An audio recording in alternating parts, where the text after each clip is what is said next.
साथ में हमको 655 पेज की हाफ फाइनल रिपोर्ट दी गई है और ये ह्यूमनली इम्पॉसिबल है कि कोई इंसान 655 पेजेस रिपोर्ट पढ़ के 10 घंटे के अंदर या 8 घंटे रिपोर्ट दें, पर फिर भी हमने कोशिश की।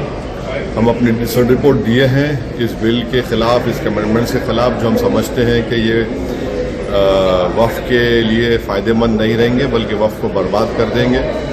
और ये ख़ास तौर से मुसलमानों को उनकी इबादत से महरूम करने के लिए ये आर्टिकल 26 का एक ग्रेव वायलेशन है। उसमें वक़्फ़ बाय यूज़र को निकाल देना और फिर लिमिटेशन ऐप को अप्लाई करना, इवैक्यू की प्रोविज़न को हटा देना, ओवरराइडिंग लॉ को हटा देना, कलेक्टर को ये इख्तियार देना कि वो गवर्नमेंट प्रॉपर्टी का तय करे, ये सब वफ़ के मुफाद में नहीं है, वफ़ के फेवर में नहीं है। इससे हम शुरू से मैं कह रहा हूँ कि ये मुसलमानों के ख़िलाफ़ बीजेपी ने अपनी आइडियोलॉजी की बुनियाद पर इस तरह का बिल लाया है और इससे वक्फ बोर्ड को नुकसान पहुँचाने के लिए, मुसलमानों की मस्जिदों को छीनने के लिए, और फ्यूचर में ऐसे बहुत से इशूज़ खड़े हो जाएंगे इस देश के सामने जो ज़रूरत नहीं है इस देश को।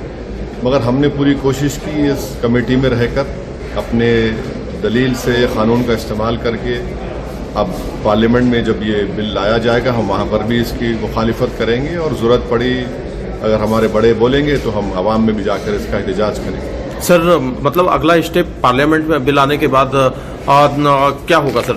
अगले पार्लियामेंट में जब ये बिल आया जाएगा तो उस वक्त पार्लियामेंट में डिबेट होगी। हम तो शुरू से इस अमेंडमेंट्स के खिलाफ हैं, हम डिसेंट रिपोर्ट भी दे रहे हैं। पार्लियामेंट में भी हम फिर से अपनी आवाज़ को उठाएंगे ताकि देश की जनता को मालूम हो सके कि किस तरीके से एक ही समुदाय को टारगेट किया जा रहा है। अगर Hindu endowment boards, Sikh gurdwara boards, Christians के वेरियस डिनोमिनेशन के बोर्ड्स में उन्हीं के मज़हब के लोग मेंबर रह सकते हैं, तो कैसे आप एक मुस्लिम वक्फ बोर्ड में नॉन मुस्लिम मेंबर बनाएंगे? जो उनको पावर्स हैं बाय यूसेज के, वो कैसे आप वक्फ बोर्ड को नहीं देंगे? तो ऑन पैरिटी के ऊपर हम बात कर रहे हैं, तो ये सब देश के सामने रखेंगे। वैसे साहब, दिल्ली चुनाव में आपके कैंडिडेट को सुप्रीम कोर्ट ने कुछ शर्तों के साथ 3 तारीख तक कैंपेन करने के लिए जमानत दे दी है, क्या कहना है सर? सुप्रीम कोर्ट ने उनको इजाज़त दी है ताहिर हुसैन साहब को, वो अपनी इलेक्शन कैंपेन करेंगे मुस्तफ़ाबाद में, और हमको यकीन है कि मुस्तफ़ाबाद की जनता के वो लोकल कैंडिडेट वही हैं और उनको पूरा साथ मिलेगा और मुस्तफ़ाबाद को डेवलप करेंगे। और जो